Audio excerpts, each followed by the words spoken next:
ni PBBM. Dito tayo sunod, mga kababayan. Ano nga ba itong sunod? Eto na. Alam nyo, mga kababayan, eto na. Sara Duterte.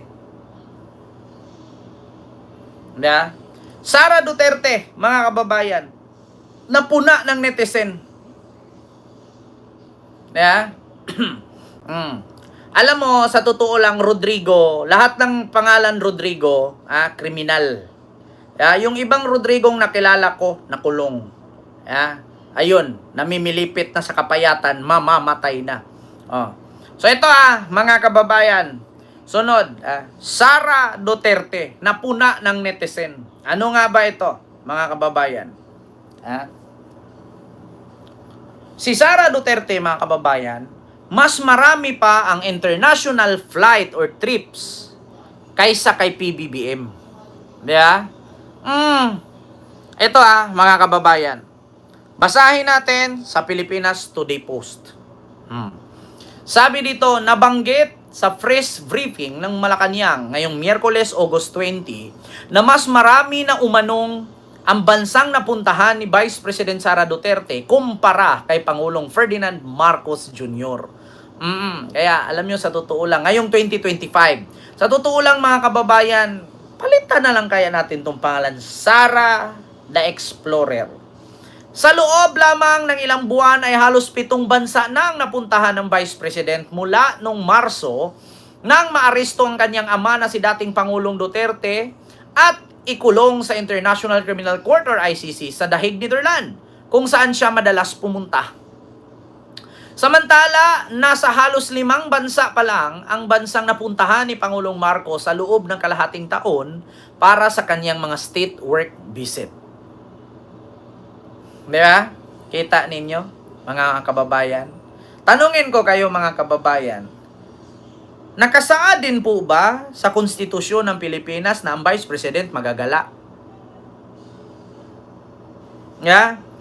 Kung ang mga teacher, kung ang mga trabahante, yung mga worker, mga crew, mga teacher, mga empleyado sa gobyerno, kapag hindi ka pumasok 1, 2, 3 araw na walang tamang paalam, automatic awol ka. Automatic no work, no pay. So, nakasaad din po ba sa Philippine Constitution na ang ating Vice President mag-iikot? Ngayon, mga kababayan, iginiit ni Vice President Sara na ang pag-iikot niya ay parte ng kanyang trabaho. Parte ng kanyang trabaho, ang kanyang pag-iikot. Ngayon, tanungin ko kayo, mga kababayan. Ito, kita ninyo? Mga bansang nabisita ni Sara Duterte ngayong 2025. March 12, The Hague, Netherlands. May 26, Qatar. May 30, The Hague, Netherlands. June 12, Kuala Lumpur. June 22, Melbourne, Australia. July 27, South Korea. July, The Hague, Netherlands. August, Kuwait. August 18, Paris, France. Ngayon, mga kababayan, tanungin ko kayo, ito bang pag-iikot ni Sara ay parte daw ng kanyang trabaho? Ano ba ang rason kung ba't siya pumunta? Ano ba yung laging nakalagay at karatula? Bring him home.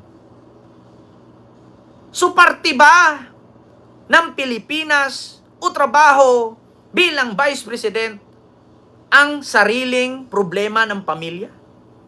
Tanong ko lang, mga kababayan. Tanong ko lang, Sir Fidel Quilon, parte ba ng trabaho ng ating Vice Presidente ang pumunta sa iba't ibang bansa at nakasaad at nakalagay sa kanilang karatula, bring him home? Tapos ang sabi ni Sara, personal trip daw niya, pera daw niya ang ginamit niya, hindi pera ng gobyerno. Given na yon, pera niya. Given na yon, personal trip niya. Pero bakit pag tinanong siya ng taong bayan kung nasaan siya, ang sagot niya, nagtatrabaho siya? Hindi pa ba kayo nagigising, mga DDS? Hindi pa ba kayo nakarealize na budol siya? Bakit? Kapag tinanong siya saan galing ang ginastos niya, sarili niyang pera. Sarili niyang bulsa, personal trip. Pero kapag hinanapan siya ng trabaho ng mga Pilipino, ang sagot niya, nagtatrabaho siya. Sinong ginawa niyang tanga? Kapag tinanong saan galing ang ginastos niya, sa kanya. Kapag tinanong siyang nagtrabaho ba siya, sabi niya, yes. So, paano nangyari yun? Paano nangyari yun? Pag tinanong kang nagtrabaho ka ba? Yes. Pag tinanong kang saan mo galing ang pinamasahe mo? Sarili kong pera. Paano nangyari yun? Tanong ko lang. Yeah? Tanong ko lang mga kababayan, bakit hindi pa yan tinanggal? Bakit hindi pa yan inawol? Yeah? Alam mo, Paul Morello, mas baliw ka. Bakit? Isa ka lang mo. Yeah?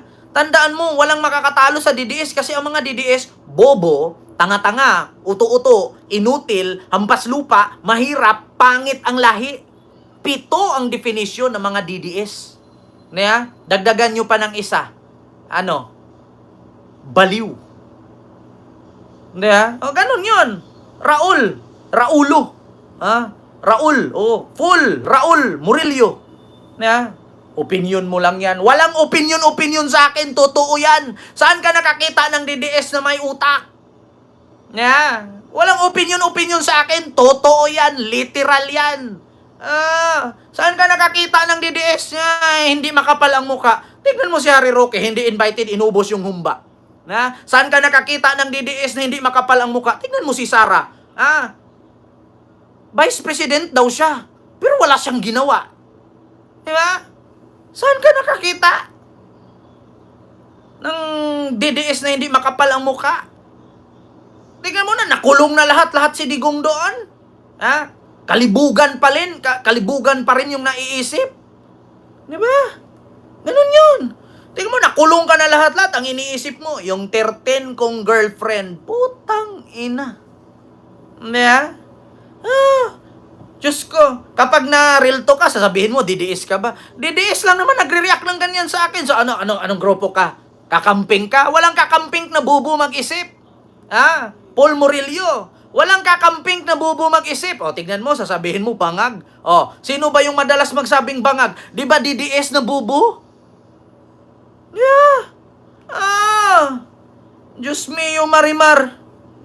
Diyos ko, wala na, Murillo, hindi ko kailangan na. Tignan natin picture mo, tignan natin. Tignan natin picture mo. Kung hindi ka ba DDS. Tignan natin, vlogs, music, unboxing, putang ina, wala kang views. Tignan mo, walang kwenta yung channel mo. Bakit? Kita mo na, kumakanta ka, pangit na nga boses mo, pinipilit mo pang kumanta. Di ba? Kita. Diyos mio, Marimar. Tapos ipapangalan mo, Paul Morello. Tapos, hi, I'm Pablo Vlogs on my channel. Will find music, unbox and review contents. Putang ina. Paul Morello. Nag-vlogger ka pa, tas wala kang views. Tangina, 2 years ago, 94 views. Kita mo? Hindi ako natitrigger sa'yo. Putang ina naman, Morello. Kita mo yung mukha mo? Tapos nagcha-channel ka, wala ka namang views, tapos sabihin mo singer ka. Utang inang yan. Kita mo? Kadalasan sa nagre-react dito, puro may diferensya. Tapos sasabihin mo ako, baliw ako? Naka-vitamins na ba ako? Putang ina naman. Por Murillo. Siguro pinikot mo yung jowa mo. Sa bagay, pareho naman kayong pangit. Hindi na ako magtaka. Putang ina, 2 years ago, 28 views. 3 years ago, 280. Kita mo yan?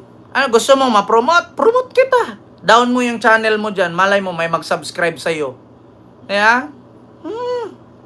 Putang inang yan. Tapos tatanungin, DDS ka ba? Bakit? Porket hindi ka nag-content about politics, hindi ka DDS. DDS lang gumagawa niyan.